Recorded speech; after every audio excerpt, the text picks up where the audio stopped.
I slammed the car, door shut, my heart pounding like a war drum in my chest.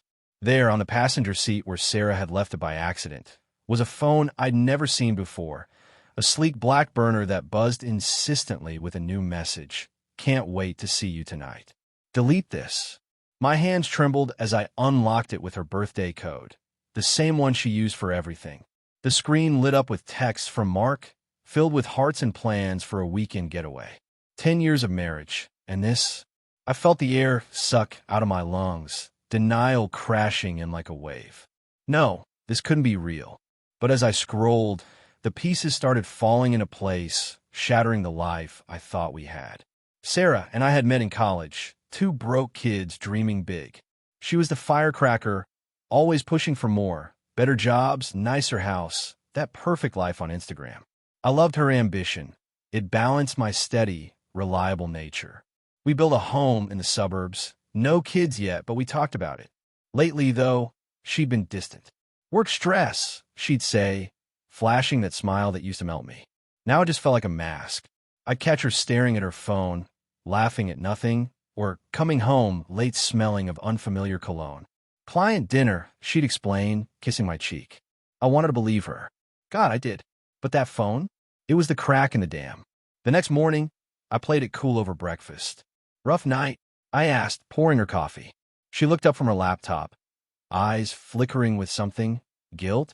Yeah, deadlines are killing me. Her voice was light, but her fingers tapped nervously on the mug. I nodded, forcing a smile, while inside, suspicion gnawed at me like a rat in the walls. After she left for work, I called in sick to my engineering job and dove deeper. The phone's history revealed hotel bookings, wire transfers to an account I didn't recognize. Thousands of dollars. Our savings? My stomach twisted. Was this just an affair, or something worse? I remembered her excitement last month about a big win at her marketing firm. A promotion, she said. But checking our bank app, I saw withdrawals I couldn't explain.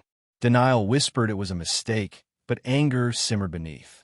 I tailed her that evening, feeling like a fool in a bad spy movie. She drove to a cafe downtown, not her office. There, through the window, I saw her, laughing, touching a man's arm.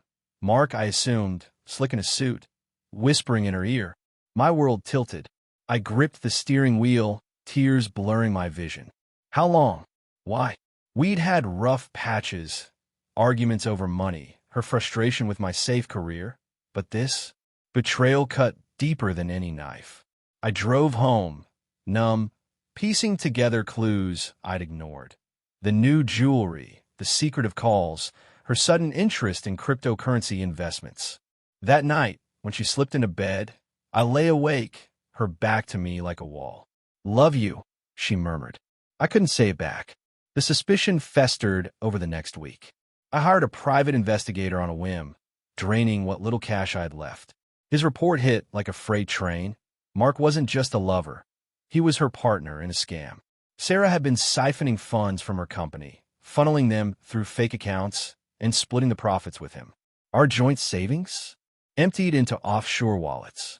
She'd forged my signature on loans, using our house as collateral. Heartbreak flooded me. Not just the affair, but the calculated deceit. She played me, our life a game to her. I confronted the PI in his dingy office. How could she? I choked out. He shrugged. People change, man. Or maybe they were always like this. Denial crumbled into anger, hot and righteous.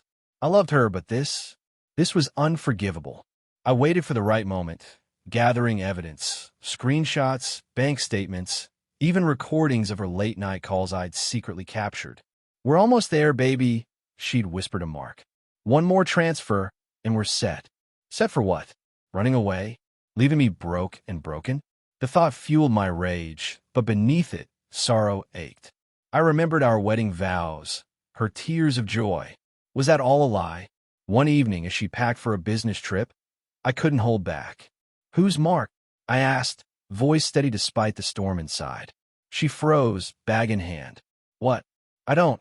I held up the burner phone. Her face drained of color. "It's not what you think," she stammered, stepping back. "We're just friends. The money? It's an investment. For us." The argument exploded. For us. I yelled, slamming the evidence on the table. You stole from me. From our life. Tears streamed down her face, but her eyes darted to the door. Calculating. Always calculating. I was unhappy, okay? You're so boring. Mark, it's me. We were going to start over. Her words stabbed, twisting the knife. Unhappy? I'd given everything. Anger boiled over. I grabbed my phone. I'm calling the police. Panic flashed in her eyes. No, please. I'll fix it.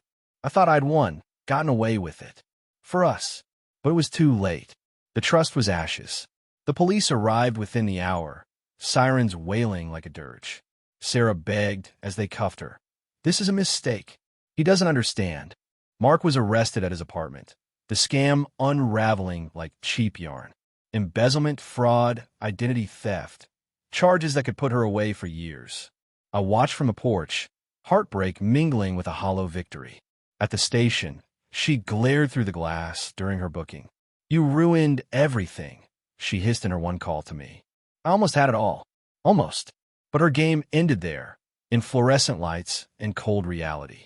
In the weeks that followed, I sold the house, started therapy, pieced together a new life from the wreckage.